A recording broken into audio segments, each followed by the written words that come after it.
Now at 9, a Joplin church is asking for support from the community to continue operating as a warming shelter. Plus, how some Joplin bars are handling NFL games streaming on multiple services, and how the Boys and Girls Club of Southwest Missouri gave kids something to do with classes canceled today. The 4 states' most watched news starts now. This is KOAM News at 9 on Fox 14. I'm Tanya Bach. We are slightly warmer today, but the freezing temperatures aren't going away just yet. We go straight to Chief Meteorologist Doug Heddy for a first look at weather. Yeah, another super cold day for us today. Record lows this morning, -7. Old record -6 set back 6 years ago in 2018. We only made it to 13. That is 30 degrees below, 31 degrees below where we should be topping out for this time of the year. So super cold, and it looks like as we go through the overnight hours tonight, we're going to drop back single digits. Again, 9 in Joplin, 8 in Pittsburgh. Most of the main roads are pretty good. We still have some slick spots on the side roads, so be careful. But we're dropping back single digits. I think most of us 5-6 degrees for an overnight low. Wind chill factors right now pushing -10. Those are going to drop again as we go through the overnight hours. Clear skies, not much going on here. We do start to warm up a little bit over the next couple days. We're going to look at that here in just a bit. All right, thanks, Doug. And like he said, we've gotten a bit warmer, but we're still struggling with the cold. Joplin First Church of the Nazarene is one of the area organizations providing shelter during the cold temperatures. However, due to high demand, supplies are running low. KOAM's Anthony Saviello has more. Nearly 150 people come into the shelter put in place by the Joplin First Church of the Nazarene each day, according to Pastor Shana McGarr. We've been open now going on 12 days straight. Even before some of the overnight shelters were open, we were open just because it was so cold and the wind chills were below what I thought was good for anybody to be out in. And so we've been going 12 days straight, 7 to 7. At this point. It's a daytime shelter that provides 3 meals a day to all those whom it accommodates. However, that can put a strain on a place that does not receive funding. It's been a little hard because we are not, we're not funded by anybody. We are donation driven, and so with providing 3 meals a day for 100 to 150 people a day, it's been a little bit hard. Every day, those in need are bused from overnight shelters to the church where they can spend their day, but that too is an expense. One of the biggest things we do is transporting people. That's a huge need as well. The gas for the van to have to run these people, make multiple trips. As a leader, it can be difficult to ask for help. And yes, it is hard. It is hard to ask for that help, but we need it desperately. So we have to do what we have to do to take care of people. And that care will continue for as long as it takes. Looking at the weather, it looks like it's going to be at least through this weekend. Running the 7 to 7 all the time. And so at this point, we're willing to be open. If it's cold, we're going to be open. So, reporting in Joplin, Anthony Saviello, KOAM News. The church is seeking donations in the form of additional food, bedding, and kitchen supplies. Well, warming shelter in Miami, Oklahoma is shutting down its emergency operations tomorrow. The Good Neighbor Coalition provides resources to community members in need. During the extreme cold, they've also been serving as a warming shelter. However, they will provide that service only until noon tomorrow. Officials say they will monitor the community's need for them to open as a shelter again. Authorities say a shooting death at the Kansas Army ammunition plant in Oswego, Kansas was an accident. Investigators say a man and woman had been deer hunting and returned to their pickup. As the husband, Derek Hall, attempted to unload the gun, it discharged, striking his wife, Christina Hall. She later died at the hospital. NFL fans are not the only ones hopping between streaming services to watch games. Area sports bars have to do the same thing, and it's costing them a pretty penny. KOAM's Amber Jenkins has more. Traditionally, sports bars usually buy cable season packages for NFL games, but with the trend of game streaming on platforms like Peacock and Prime, it's costing bars more money. To air an Amazon game, we had to go out and buy Fire Sticks for each individual TV. With that being said, all my TVs are up in the air, so changing them out on the fly is not an easy situation for us. Old Chicago and Joplin and Shooters in Frontenac are among area sports bars that chose not to host the Chiefs wildcard playoff game due to Peacock's prices for establishments. The NFL package is not a cheap package that we purchased from DirecTV by any means, but then to add on, for a business, it's not cheap. It's not the $5.99 that you get charged through Peacock to watch the Chiefs game. We pay per seat in the restaurant, per TV. Had a lot to do with it, yeah. The pricing situation on that, like everybody's got Peacock, it seems like.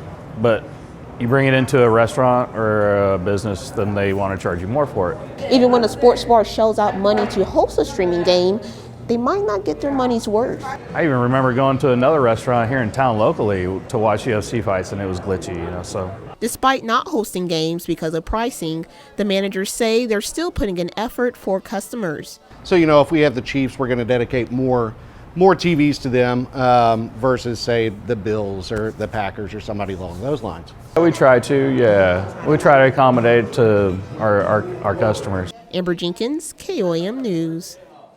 The good news is you can watch the next Chiefs game Sunday on our sister station, KOAM, for free. Well, a new documentary looks at the phenomenon that affected children in Joplin following the 2011 tornado. It's called The Butterfly People. Folks in Webb City today had a chance to view it at the Route 66 Theater. The documentary involves first and third person accounts of several children reporting butterflies helping them in some way following the tornado. So after the tornado was over, there were stories all over the place of children and people talking about butterfly people or celestial beings or angels or people that were there for a while, then they were gone, helping them out of situations. The tornado, it was the talk of the town, lots of stories floating around. We wanted first-person accounts, and 12 years later, these kids are no longer kids, but they're sticking to their story, and I think that's pretty important. The theater will be hosting another showing of The Butterfly People on Thursday at 7:30 p.m. You can also purchase it to view online.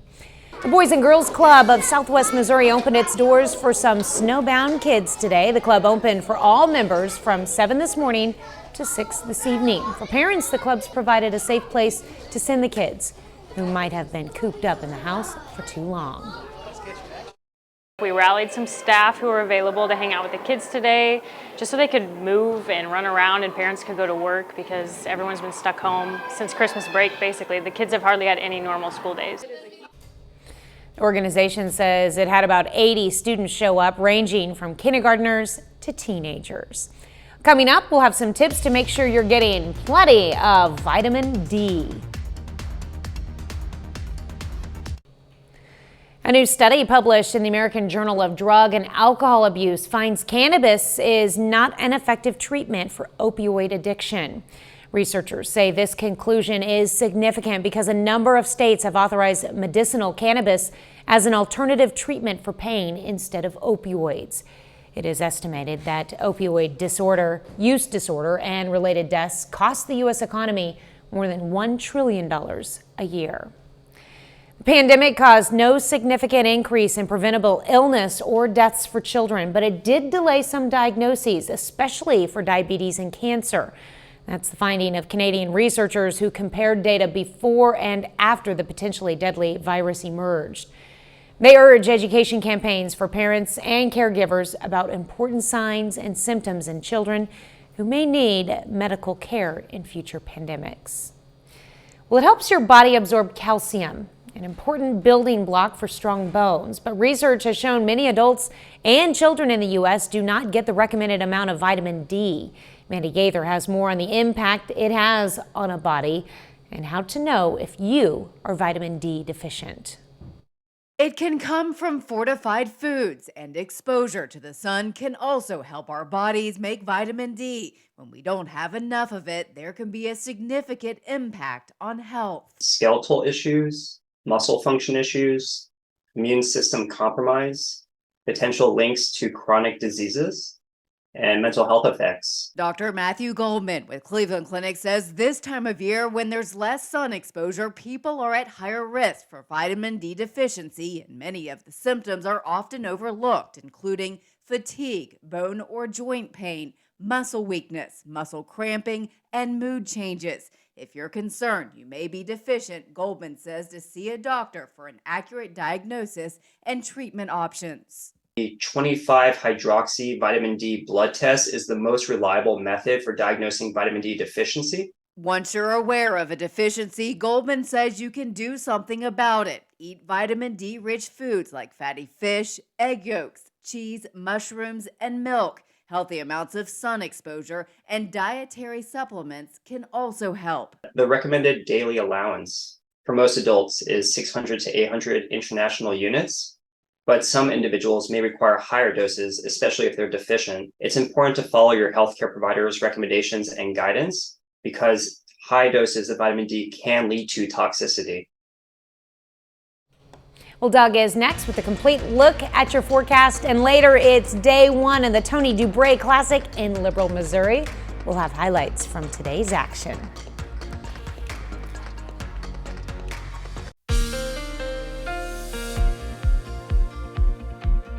Well, of course, another cold one for us today. Temperatures at record lows during the morning hours, -7, and we only got up to 13 during the afternoon. But if we look at January so far, we've had temperatures a little bit below average than what we've seen above average. So if you look at the blue days, we've had 8 below average days, 2 normal ones, and then 6 days that it has been above average. But second half of the month, or I guess last 14 days or so, are going to be mainly at or above average. So we are going in the right direction. Looks good right now. Cornell Arts and Entertainment Complex looking northeast, downtown Joplin.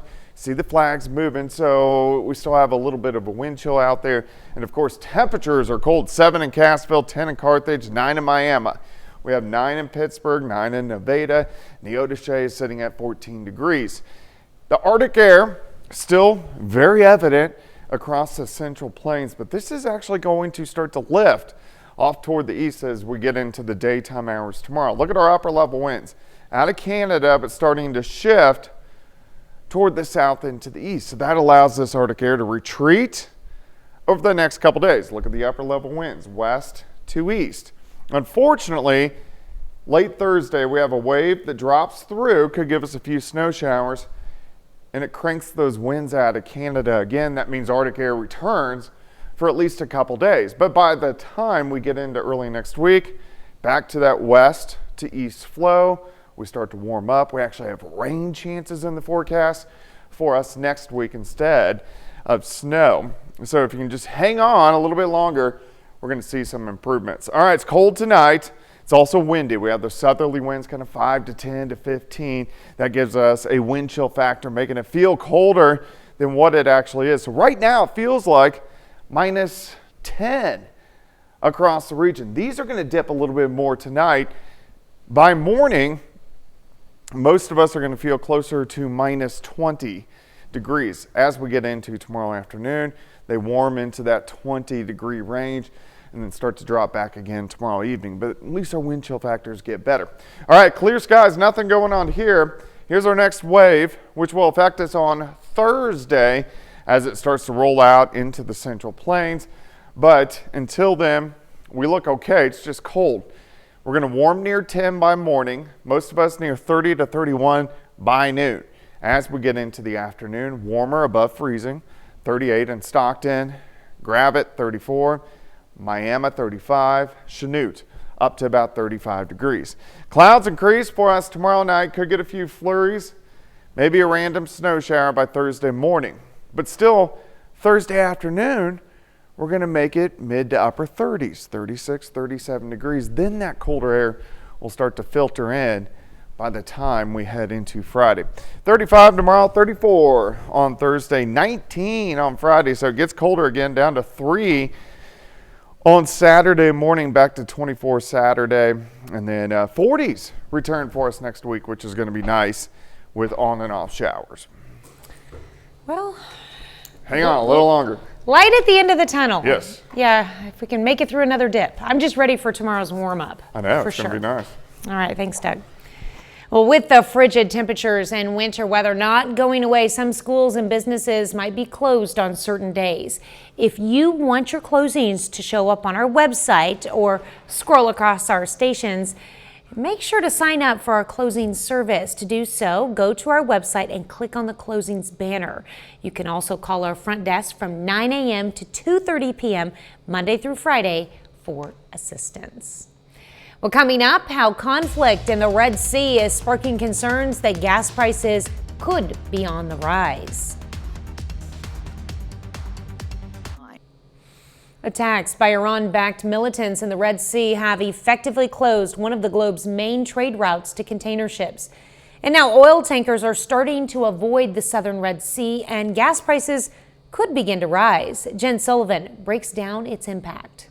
The sound of UK fighter jets lifting off, part of a US-led effort to go after Houthi militants based in Yemen. Backed by Iran, these militants, who say they're taking revenge for Israel's war on Hamas in Gaza, have been attacking container ships in the Red Sea since November. It's one of the world's most important trade routes. The violence has forced commercial shipping companies to avoid the area. And now, oil companies are following suit. What you're seeing is a number of those oil tankers are no longer traversing the Red Sea. Oil prices are already starting to tick higher. On Friday morning, U.S. crude climbed as much as 4.5% to $75.25 a barrel. We see that the shipping is more restricted in the Red Sea. The price of oil is going up.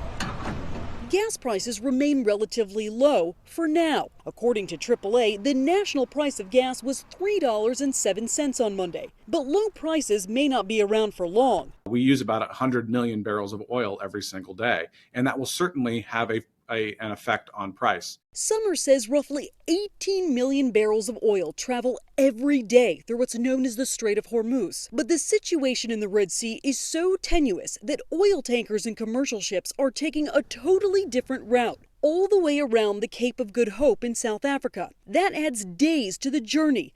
Energy prices could spike, and so could the price at the pump. For Consumer Watch, I'm Jen Sullivan.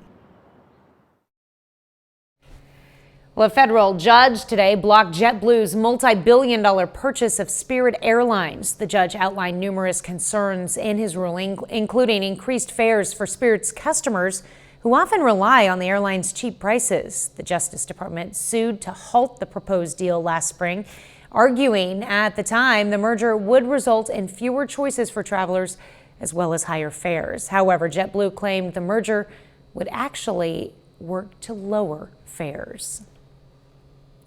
Up next, we learn just how many gummy bears it took to create this record-breaking piece of art.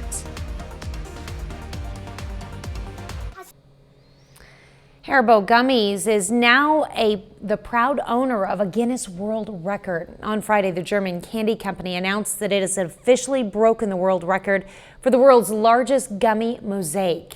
The record-breaking mosaic was made up of more than 150,000 individual gummy bears, taking up 353.1 square feet. It took 300 people around 4 hours to build it. The gummy bear art piece was made at the University of Wisconsin, which is also the location of the company's first American manufacturing facility. Who gets to eat it? That's what I want to know. 30 more minutes of news, weather, and sports is coming your way. A look at what's next for Republican presidential hopefuls after Donald Trump resoundingly wins the first contest of the election. Plus, how Israel is changing its focus after the biggest barrage of Hamas rockets in more than a week targets Tel Aviv. You're watching the 4 States Most Watched News. This is KOAM News at 9 on Fox 14. I'm Tanya Bach. Former President Donald Trump commanded a significant lead over Nikki Haley and Ron DeSantis in last night's caucus in Iowa. Now the GOP field is getting a bit smaller, with Vivek Ramaswamy and Asa Hutchinson throwing in the towel. Fox News correspondent Doug Luzader is in Des Moines with more on that story. Well, this was a big win for former President Donald Trump. He moves on now, hoping to unite the party behind his candidacy. I really think this is time now for everybody, our country, to come together. We want to come together, whether it's Republican or Democrat or liberal or conservative. Former President Trump declaring his victory and looking ahead after winning over a majority of caucus goers last night here in Iowa. I can safely say tonight, Iowa made this Republican primary a two-person race. And Trump easily beat his closest competitors, including former UN Ambassador Nikki Haley and Florida Governor Ron DeSantis, who came in a distant second. Entrepreneur Vivek Ramaswamy dropped out after coming in fourth, and he's now endorsing Trump. We're going to do our part now going forward to make sure that America First lives on, to make sure that Donald Trump is successful as the next president of the United States. And while New Hampshire is the next contest, DeSantis has already skipped ahead to South Carolina, appearing there this morning, hoping to build on whatever momentum he may have gotten out of Iowa. We punched our ticket out of Iowa yesterday. And while DeSantis is hoping to build on his numbers in South Carolina, Nikki Haley is banking on a stronger showing next week in New Hampshire. In Des Moines, Iowa, I'm Doug Luzader, Fox News. Well, Donald Trump returned to a courtroom today for the penalty phase of a New York civil defamation trial. The jury will determine how much Trump should have to pay writer E. Jean Carroll for comments he made in 2019 denying that he sexually assaulted her. The judge has already ruled the comments defamatory. Last year, a jury found Trump liable for sexual abuse and defamation in a separate case for separate comments, awarding Carroll $5 million in damages. Trump maintains he does not know Carroll. The suspected Gilgo Beach serial killer was back in Long Island, New York courtroom today, where he was charged with the murder of a fourth woman. Rex Heuermann was formally indicted for the murder of 25-year-old Maureen Brainerd Barnes, following a DNA analysis. Her remains were found in 2010 along a stretch of highway not far from the bodies of three other women he has already been charged with killing.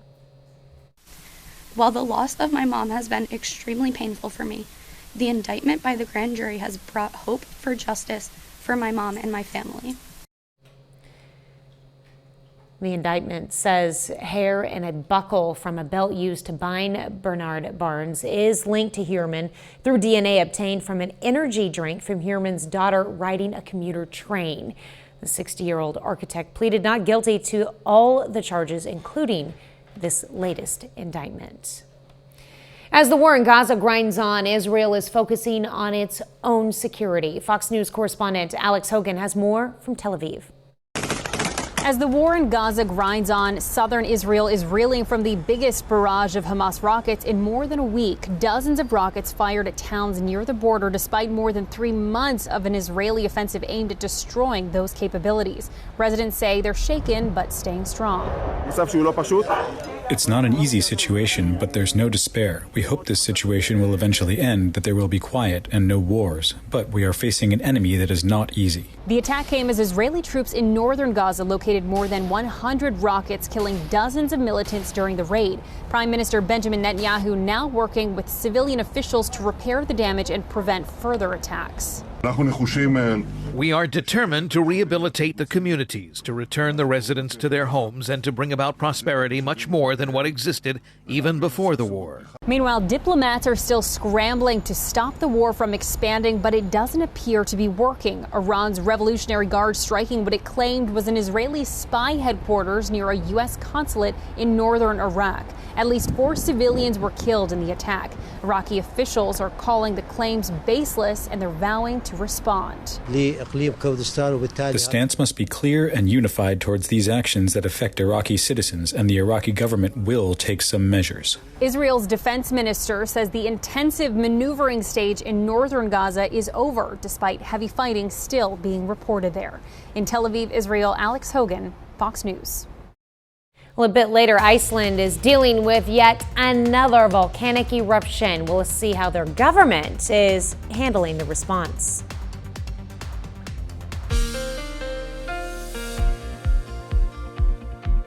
Well, of course, it's still cold outside, but we are going to start to head in the right direction over the next couple days, which will take. We've been in the deep freeze since last Friday, and it seems like longer than that. Most of us right now are sitting upper single digits to near 10 degrees. We'll drop back to about 6, 7 later on tonight, and then slowly rise as we get a little bit of a southerly wind kicking in by morning to right around 10 degrees. But look at the Arctic air. It's starting to shift off toward the east, but Louisville 12, 4 in Chicago, 3 in Des Moines, -1 in Lincoln. Here's our upper level winds.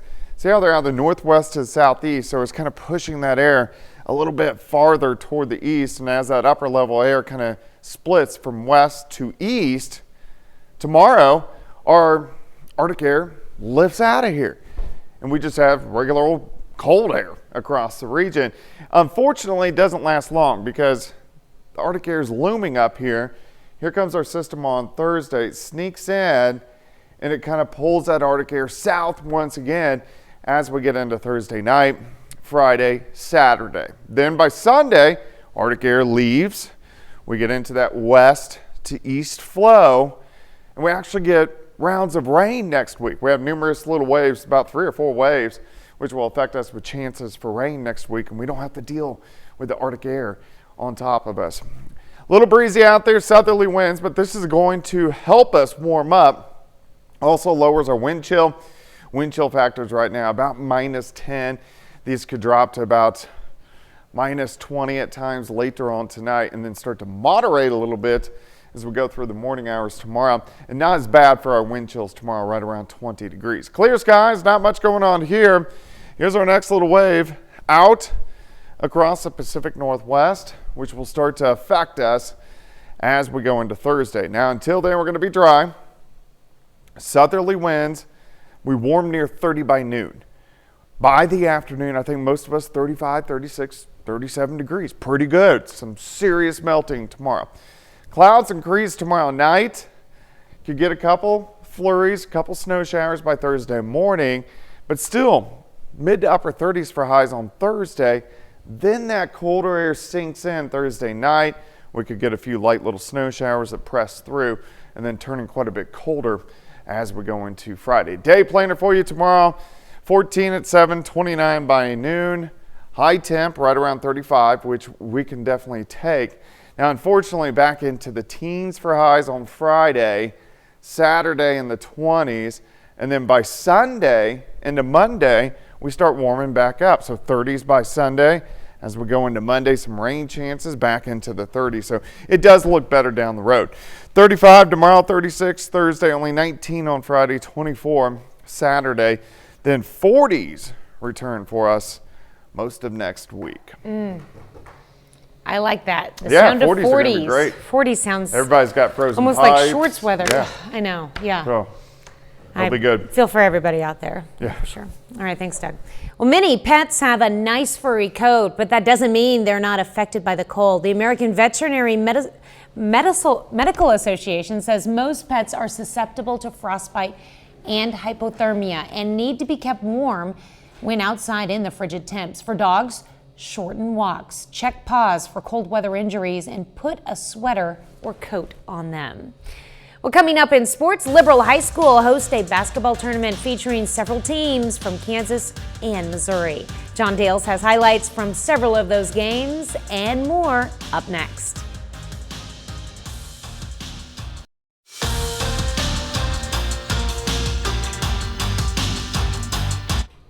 The bitter cold has done its best to limit high school sports in the area. Even though in the winter most games are happening indoors, there still have been a fair amount of cancellations this week. But this afternoon, the 51st annual Tony DuBray Classic tips off at Liberal.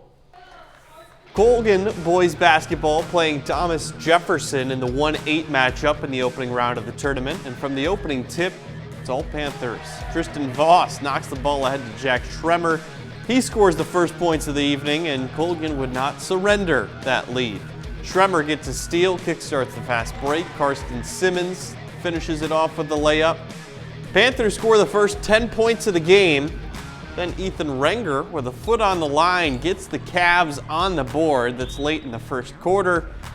This game, though, belongs to Colgan. Voss tips the ball, forces another turnover, outlet pass up ahead to Gus Keller.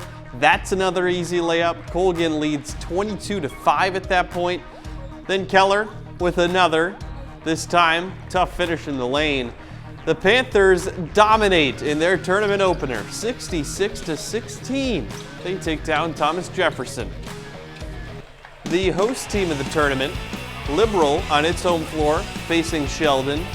We start right from the opening tip again. Luke Bott finds himself open on the elbow and he nails a jumper.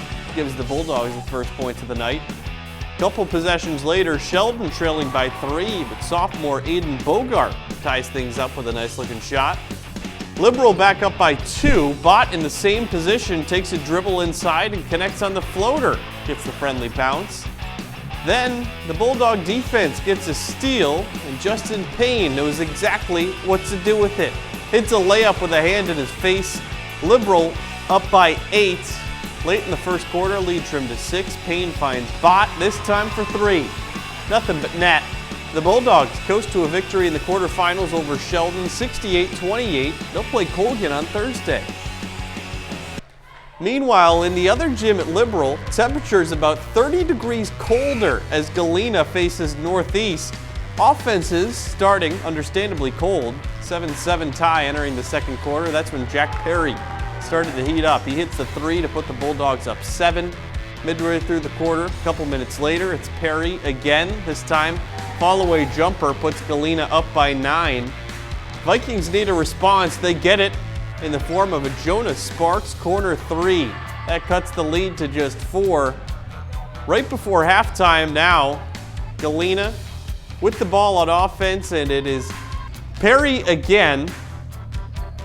Going to take it from the corner, a couple of steps in, elevates and connects on the baseline jumper. Vikings hang around for all 4 quarters, but Galena goes on to win 56-49. And this afternoon, the MIAA announces Marquis English as the Athlete of the Week for men's basketball. Now, this comes after English averaged a double-double with 18 points and 12 rebounds in Pitt State's 2 conference wins over Nebraska Kearney and Fort Hays State this Thursday and Saturday. English is the 3rd Gorilla to earn MIAA Athlete of the Week honors so far this season. Bringing things back to Liberal, though, I can tell you from, you heard me say it, the 2 different courts, they have the games on there. The one of them, literally about 30 degrees colder. Everybody in that court is wearing jackets. Even the players on the sideline had towels over their knees. Wow. Tough place to play basketball there. So I guess you're hoping that you can keep winning and playing on the main gym. Oh, for sure. I mean, I'm sure the schools are doing all they can to just keep the buildings open for sure. Yes. All right, thanks, John. Back with more news after this. The land of fire and ice is witnessing another volcanic eruption. Iceland's president says his country is battling tremendous forces of nature. Ian Lee shows us. Geysers of lava shoot into the air, creating rivers of molten rock. Nature's awesome, but destructive power on display in Iceland. The fishing town of Grindavik lies in its path. Iceland created barriers to divert the lava, and it worked until another fissure opened up in the town. Already, several houses have gone under lava, so it's a very serious situation. Authorities ordered about 4,000 residents to evacuate, giving just hours' notice. Now, they don't know if they'll have a home to return to. This is big. This is serious. It's basically as bad as can possibly get. The volcano blew on Sunday for the 2nd time in a month. No one has been killed in the eruptions, but a worker is missing after falling into a crack opened by the volcano. Scientists say the eruption is dying down, but it's too soon to declare the danger over. Iceland sits on a volcanic hotspot in the North Atlantic and averages 1 eruption every 4 to 5 years. Well, coming up, last night's Emmy Awards brought together dozens of TV stars. We'll hear from some of them about all the celebrations. Stars of the small screen celebrated work of the past year, classics of TV past, and just being together as a cast, reuniting at the 75th Emmys. Fox's Ashley Dvorkin spoke with them about all of it and brings us some fun moments from the silver carpet. Stars of Succession made time to catch up this award season. Sarah Snook hosted a party at my Airbnb. Said, yeah, as long as you deal with all the details. And she got all the Succession people together. So we're all over the place, but we're still a family. I think we'll be a family for a while to come. Reflecting on memorable series moments, Brian Cox mentioned that quotable karaoke scene. That was the I love you but you're not serious people scene. Exactly, that was probably my favorite scenes of all. Phenomenal. Yeah, and it really hit the mark. Cast of The Bear know a fan favorite quote they get most. There was a group of teenagers walking behind me on the other side of the fence. And I heard them, they were talking like, yes, chef. I don't think so, chef. The team of Ted Lasso reunited these events. Some people haven't seen each other for a year here and there. I've seen a lot of them all the time. And the thing that softens the blow of losing the show is keeping the friends. If I may interject, Abbott Elementary is filming, so they already get in quality time. we were all talking about what we were going to wear and the whole weekend of awards. Janelle James spoke about how special a show it is to be a part of. I feel like Quinta has brought the sitcom back. Also, when people say, oh, I watch with my whole family, that's always like, that's so sweet. It's a generation of fans. Special shows from over the years were also celebrated at the 75th Emmys, which led to plenty of reminiscing about the TV classics. My favorite episode was Pine Barrens that Steve Buscemi directed. To be 30-something years, still making people, generations of people laugh. That's pure testament to our dedication. In Hollywood, Ashley Dvorkin, Fox News. That's our time for tonight. Thanks for joining us. We're going to leave you with video of a porcupine going on a walk at the Oregon Zoo. Have a great night and an even better tomorrow.